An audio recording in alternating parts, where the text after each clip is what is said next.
From the heart.org, Medscape Cardiology, this is the Bob Harrington Show. Dr. Robert Harrington is the Stephen and Suzanne Weiss Dean of Weill Cornell Medicine and Provost for Medical Affairs of Cornell University. This podcast is intended for healthcare professionals only. Any views expressed are the presenter's own and do not necessarily reflect the views of WebMD or Medscape. Hi, this is Bob Harrington from Weill Cornell Medicine, and here on Medscape Cardiology and the heart.org. My friend Mike Gibson and I are doing our annual wrap-up of the trials and news of cardiovascular medicine, this time for 2023. We've been doing this, Mike, for a number of years. And part one was devoted to the three major cardiovascular meetings, ACC, ESC, and AHA, and some of the hot news coming out of those. Now we're going to focus on another couple of issues. I've asked Mike to stick around and have a conversation with me about maintenance certification, the decision by the professional societies in cardiology plus the AHA to support formation of a new cardiovascular medicine board separate from the ABIM. And I thought Mike would also throw in a little conversation about artificial intelligence and where we might see things going in the years ahead. So my friend and colleague today who's joining me is Mike Gibson, interventional cardiologist in Boston at Beth Israel Deaconess Lahey. He's a professor of medicine at Harvard Medical School, and he is the CEO of the ABIM Research Institute, an academic research organization. Mike, thanks for sticking around for part two. Thanks, Bob. Thanks for having me. So two topics, and we'll keep this one brief for our audience, maybe 10 or 12 minutes or something. Maintenance of certification, something that you and I and a number of other people have written about, have talked about, have tweeted about. This is something that annoys cardiologists, not necessarily because they don't want to have continuing education. They do. We do as a community. They don't like the method in which it's administered. You want to comment? We all want to be educated. We all attend meetings. We love this. We love education. I also would say, what's the best way to stay educated? Attending meetings is one way. Kind of sitting in a classroom environment is one way. To be frank, Bob, a lot of how we educate ourselves these days is what I call CME on the fly or micro CME. When you're sitting there, you've had a patient encounter, you go look it up on UpToDate. We should be doing what I've done in the past in my textbook, and what UpToDate does is say, well, you spent 3 minutes reading about the topic. You should get 3 minutes of micro CME credit. And, what we had done, obviously, Paul Tierstein, myself and a few other people had created the NBPAS, National Board of Physicians and Surgeons, a few years ago to say, we're already doing education. That meets every state's criteria. Why not just have that count as board certification? So obviously, as you said, Bob, people are tired of a lot of the burden, the time burden most of all. I think I don't find a lot of educational, reward in the MOC process. I'll be perfectly frank, and I'll say it publicly. I find the answers wrong in many of the questions, particularly in areas where I lead trials, and the answers are just wrong. And I just frankly think it's really unethical to have 12 to 15% of the workforce lose their privileges because they didn't pass a multiple choice test where I don't agree with the answers. The looking for alternatives piece is a critical one, that everybody knows that we need lifelong learning. I think all of us as professionals would agree to that. The question is, what's the best method? CME seems to work pretty good. And like you, Mike, I've been a big fan of the notion of on-demand micro CME, really getting educated. Because how do we learn as adults? You're faced with an experience, i.e. a patient encounter. I haven't seen that for a while. Let me look it up. Right. You take 5 minutes out of your day, you look it up, you go, oh, okay. And then it imprints because you saw that patient. Or you get your weekly journal and you flip through it and you go, oh, this is an interesting article. Let me spend a half hour reading it. Oh, I can answer a couple questions at the end. That's pretty efficient. I don't mind doing that. Right.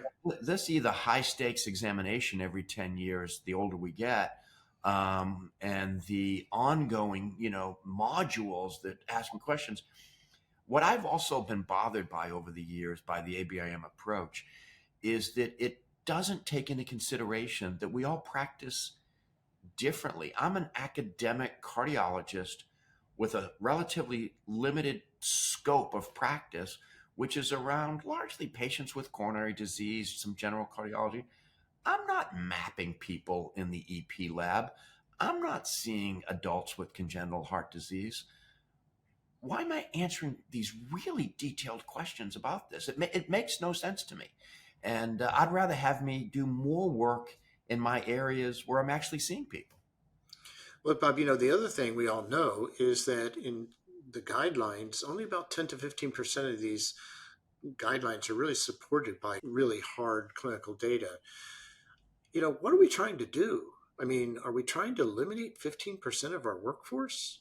Yeah. No, we need to be focusing on, like, does someone know, like, the contraindications, things you should never do, or things you should always do, the class ones, not this morass of, 2A, 2B, or 2 whatever, where people disagree. The focus should be on that kind of critical information as well. Yeah, I've said this for a long time that, and again, it's a little higher that if you look across all of the guidelines from ACCHA, it's actually about somewhere between 20 and 25% are 1A recommendations, meaning do it, high level of evidence.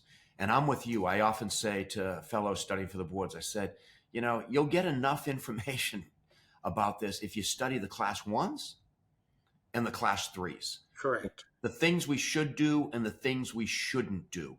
And Right. if you know those and you're willing to say that there's a lot of other stuff in the middle for which certainty is just not there, we need more evidence, Right. you're going to be a pretty good practitioner.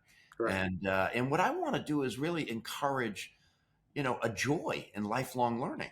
And Right. and I think our colleagues like to read journal articles and they like to go to conferences. They don't want to spend their vacation getting these emails that say your MOC is going to expire, blah, blah, blah. The advertisement saying, this person's doing their MOC on vacation. That was not good. Now we've got the professional societies now joined by AHA to say we're going to create a cardiovascular board. I've not been in the middle of these discussions. I don't know if you have. I don't know what that means. It seems to be a step in the right direction. We'll have to see what they come up with in terms of what is going to be the offering for certification. I look forward to learning more. Yeah, I do too. I just want to make sure that meet the new boss is not the same as the old boss. Yeah. And that I think everyone's really, really excited and hopeful, but at the same time cautious to see. Well, and as a recent former chair of medicine, I think it also is going to raise questions about the training paradigm. If we're going to have a cardiology only board, how much time do you do in internal medicine? Do you still do the standard residency followed by a cardiology fellowship? Do we combine those two in a little more efficient ways? I think a lot of people are looking to say, do I really want to train 7, 8, 9 years? Can we compress that? I do think, again, having been a chair of medicine, that some foundation of internal medicine is critically important. The question is how much?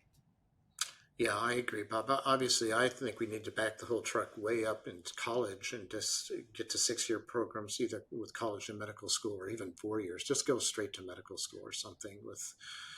We've got to cut it down. People can't stay in $300,000 or $400,000 in debt until they're in their mid-30s or almost 40. Yeah, we've got to find a better way of doing this. Yeah, and now that I'm in my new role, hopefully we'll be exploring some of these new ways of doing things. Yep. Mike, I want to close just a couple minutes. Hot topic. We've talked about it in the past. Artificial intelligence. It's going to change the way we do clinical medicine. It's going to change the way we do research. It's going to change the way we educate. It's going to change the way we do the business of medicine. Some amazing stuff I've seen this year, with ChatGPT. What's that? What role's that going to play? We saw at AHA, I chaired a session where Bill Abraham from Ohio State presented some data on how AI could detect changes in your perturbations in your voice, exacerbations of heart failure. I mean, some pretty interesting stuff. Very interesting stuff. Let me take a little bit of a skeptical note or role here, Bob. I think a little bit of it's overhyped. I mean, I do research in this area. I have to say, when it comes to risk prediction, yeah, we had a little bit better area under the curve, we're talking 0.75 instead of 0.71. 0.71 for traditional logistic regression, 0.75 for fancy superlearner AI models of predicting risk in VTE and ACS. So some, but advanced, but I think it was nominal. I think on the imaging side, it's pretty exciting, although I have to say there's a lot of editing of the AI analyses that instead of taking just a minute or two, it really is going to take you 20 minutes. So I don't think it's going to be that huge. And on the chat GPT side, it's very eloquent, but sometimes it's right and sometimes it's just wrong. And it hallucinates, doesn't it? It does hallucinate, So I think it'll be interesting to see how it unfolds. Yeah, and certainly don't accept my enthusiasm as a lack of skepticism. Right. As you know, you and I are both professional skeptics. We're clinical trialists. Right. And what I want to see is more and more hardcore clinical investigation into how do these tools add. I do think that they're going to add, but I think for those of us in the research community, it's incumbent upon us to really say, how do we study these things to see what kind of value they add? Well, when you say study, the part of the problem is there's a little bit of a black box problem there, and it's hard to look under the hood. The other thing is, AI and ML gives you a point estimate. Here's my prediction. That's not really how the world works. We're doing more Bayesian neural network analyses where we're giving you a confidence interval around that prediction. The other thing we're doing is saying, well, I'm not going to predict the outcome 5 years from now. If you were someone on an anticoagulant, you haven't bled so far, you're a different patient. And every time you're a different patient if you haven't bled. You've passed your bleeding stress test. So you need to alter your predictions iteratively. So I think an iterative approach to predictions, I think giving people a range of possible outcomes, those are kind of in the near term, some of the things you'll say. Yeah, I mean, I think there's so many questions. There's going to be questions about the data that goes into this. There's going to be questions about how were the models constructed. As you say, what is actually under the hood? Sometimes you look at what's under the hood and you say, wait a minute, the most important predictor is no data available. Well, that's not how clinicians think. Or if it's a melanoma thing saying this thing predicts your risk of death from melanoma, turned out if there's a picture of a ruler next to the melanoma, that's what drove the prediction. So we're going to have to figure that out. We're going to have to figure out, the bias of the data coming from one place, not from the other. One of the more interesting papers I've seen the last few years was one out of Stanford, which actually said that there's a number of states in this country that contributed nothing to the data that was being used for the creation of some of these imaging AI studies. Well, guess what? It was largely states in the Southeast, and guess what? Different patient population than the rest. So there's clearly a lot to do, but I got to tell you, Mike, I do remain excited. I'm excited, but cautiously excited. Yeah. All right, Mike, thank you for we've been through a whirlwind here. We've talked first off about all the clinical studies over the year.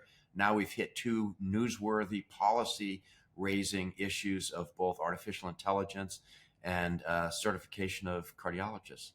So my good friend, Mike Gibson, joining me here on Medscape Cardiology and theheart.org. Happy New Year, everyone, and we'll see you back, Mike and I, in 2024.